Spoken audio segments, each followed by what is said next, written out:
2025년 12월 오늘 17일 수요일 대한공화국 디지털 실록을 개설하겠습니다. 오늘은 지금 시국에 관련해서 이야기를 하겠는데요. 제목을 말하자면 브라질 전국 상황을 보면 2년 후에 한국 전국 상황이 보인다. 이런 제목으로 말씀드리겠습니다. 그럼 지금 브라질은 여러분이 아시는 대로 룰라 대통령이 지금 기수로는 제3기 집권 중에 있습니다.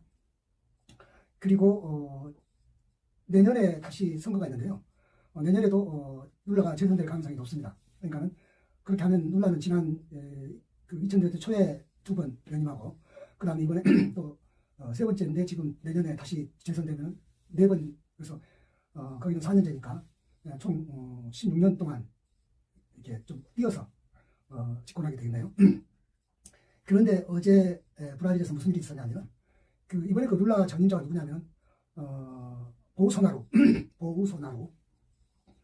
대통령인데요. 보우소나루는 몇 가지만 기억하면 특이한 점이 있어요. 별명이 원래 남미의 트럼프다, 이런 별명이 하나 있고요. 그 다음에 코로나 때 그때 집권했거든요, 보우소나루가. 그래서 전 세계적으로 가장 많은 희생자를 낸 나라가 브라질이거든요.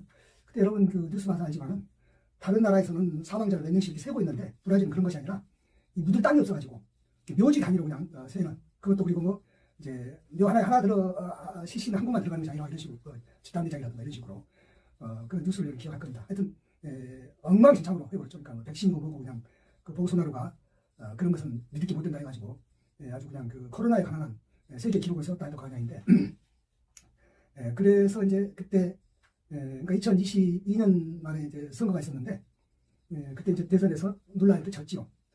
실은 그 대선도 좀 이상한 게, 사실은 룰라를 보우소나루가 무슨 범죄 해가지고 전과자를 만들었었거든요, 룰라를. 그래가지고 근데 전과라는 게 일단 옥에서 나오더라도 뭐가 문제냐면 피선권이 없어지잖아요.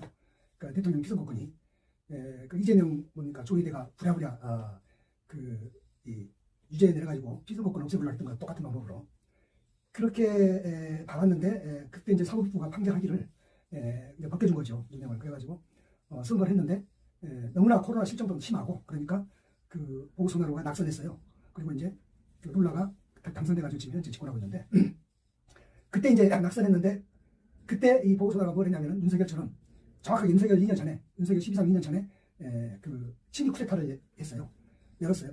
저질렀어요. 그 친미 쿠데타를. 그래가지고 아주 낙선했지만 아직은 이제 임기 중이니까 이제 새로운 취임은 2023년 1월 1일 하는 거니까 친미 쿠데타를 해가지고 거기 친미 쿠데타 내용 안에는 이제 윤석열도 이재명을 어떻게 죽여버리라고 했잖아요. 마찬가지로 룰라를 당선자이긴 한데 아직 취임 전이니까 룰라를 암살하는 계획 이런 것도 다 넣었었어요. 친미 쿠데타를 했는데 군부가 협조를 안 해준 거죠. 당연하지, 협조하겠어요. 친미 쿠데타인데 그것도 이제 낙선된, 그래서 이제 인기가 끝나는 그런 사람의 친미 쿠데타를 군부가 동의할 리가 없잖아요. 그래가지고 이제 거기도 내란죄로, 그러니까는 임기 중에 내란죄가 됐는데, 물론 이제 헌재 만장일치로 윤석열을 이제 파면했잖아요. 근데 거기는 이제 파면은 아니고 어차피 임기는 끝나니까 유죄를 때리는데 거기는 대법원이 하나 봐요. 5명이 한다는데 4대1로, 만장일치는 아니고 4대1로 유죄를 때려가지고 이제 27년형을 받았어요. 보우소나루가. 지금 이제 윤석열처럼 감옥에 있는 거죠. 있는데 어저께 무슨 일이 있었냐면은, 그러니까 이제 지금 2년 지났잖아요. 왜냐하면 항상 2년 앞이니까. 윤석열은 지금 이제 아직 형도 안 받았지만 거기는 이제 국회가 어떻게 구성이 되냐면 상하원 다 마찬가지인데 보우소나루 당이 더 많아요, 의석이. 왜냐하면 이제 우리는 민주당이, 이재명 민주당이 압도적으로 많은데 이제 그게 아니고 보우소나루 많으니까 현재 룰라 입장에서는 여서야 되죠.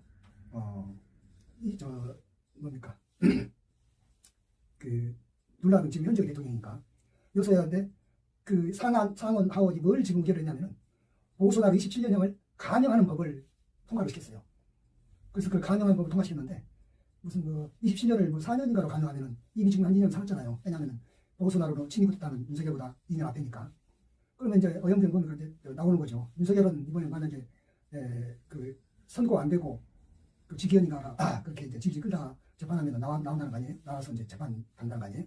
근데 이 보우소나루도 4년으로 이렇게 감형하면 그걸 갖다가 이제 이 반을 채우면 2년 지금 넘게 했으니까 반을 채우면 저기가 되잖아요. 석방되는 조건이 되잖아요. 그렇게 해서 끄집어내주는 그런 거를 저를 했어요. 그래서 이제 룰라가 거부권을 하는 것을 좀 앞두고 있다 그러는데, 제가 이 이야기를 하느냐면은 이 상황을 보면 2년 뒤에 우리 상황이 눈에 훤하게 보인다 이거죠. 2년 뒤에 무슨 일이냐면은 지금 이제 장동 여기가 윤어게인을 여전히 외치고 그러는데 모두들 이해를 못해요. 왜 저럴까? 근데 심지어는 앞으로 반년 있으면 지방선거도 하는데 저렇게 하면 안 되는데 그럴까? 이렇게 다 응하잖아요. 근데 장동혁이는 브라질 상황을 내가 보겠죠. 시간이 약이다 이렇게 알고 있는 거죠. 그래서 본인은 그렇게 쭉 한 것 같아요. 근데요, 제가 하고 싶은 이야기는 뭐냐면은 시간이 약이 아니고 이걸 반드시 고쳐야 되는데, 지금 현재 저는 원래 정청래라든가 추미애라든가 이런 사람들이 강하게 개혁 드라이브를 거는 거를 무슨 편드는 사람은 아니지만, 근데 저는 이제 객관적으로 생각할 때 우리가 좀 지나치다고 보는, 이를테면은 지금 여당의 무슨 개혁 드라이브가 지나치다고 말하는 사람들 있잖아요. 방송 패널 나와서 말했는데, 근데 그보다 더 지나쳐도 우리 2년 뒤에 브라질보다 훨씬 더 곤란한 상황에 처하지 않을까, 이런 우려를 하는 것이 무슨 말이냐면, 룰라는 이제 노무현 때 우리로 말하면 집권했고, 그다음에 문재인이라든가 이 지금 윤석열 뭔가 지금 이재명 이제 집권인가 이렇게 좀 우려 있긴 한데, 여기서 우리가 뭘 생각해야 되냐면은, 우리는 노무현이 정권을 뺏겼고 문재인이 정권을 뺏겼고 이제 이재명이 또 정권을 탈환했는데, 이재명 다음에 정권을 재창출할지 뺏길지는 물론 그때 가봐야 아는 거지만, 한 가지 지금 분명한 거는 룰라는 본인이 노무현 때 그리고 본인이 지금 이재명 때 이렇게 집권을 했음에도, 그것도 재선도 했어요. 노무현 때는. 노무현 5년 단임이지만 룰라는 8년 했거든요. 그리고 이번에도 4년 하고 내년에 대선해도 재선할 가능성이 크다는 거 아니에요? 그러면 또 8년을 하는데도 그래도 보수나루가 지금 감옥에서 나올 수 있는 이런 것이 가능한 나라가 가능하다 이거죠. 그러니까 무슨 말이냐면은, 우리는 룰라 한 사람이 그렇게 일관되게 했음에도 그렇게 보수나루가 다시 감옥에서 나오는 것이 가능한데, 우리는 룰라 한 사람도 아니고 노무현, 문재인 계속 실패, 이재명이 또 혹시 실패를 안 해도 어차피 5년 다니니까, 그러면 윤석열이가 살아나오는 것은, 감옥에서 풀려나오는 것은 보수나루 정도가 아니라 훨씬 더 쉽겠다. 그 생각을 장동혁이는 하고 나왔겠다는 생각이 들어요. 그러니까 이 말은 이제 뒤져서 말하면 무슨 말이냐면, 지금 추미애나 정청래나 주로 이제 여당에서 약간 강경파들이 추진하고 있는 강력한 개혁 드라이브가 이게 지나친 거냐? 그것이 아니라 오히려 지나치긴커녕 그거라도 모자라다. 어느 정도 모자라냐? 저는 정말로 브라질 꼴이 안 되고, 그리고 죽 서서 개주는 꼴이 안 되려면 어느 정도 개혁이 성공해야 되냐면은, 지금 추미애나 정청래가 주장하고 있는 뭐 사법개혁 정도의 수준 정도가 아니라, 제가 한 가지 딱 그 기준을 내놓겠어요.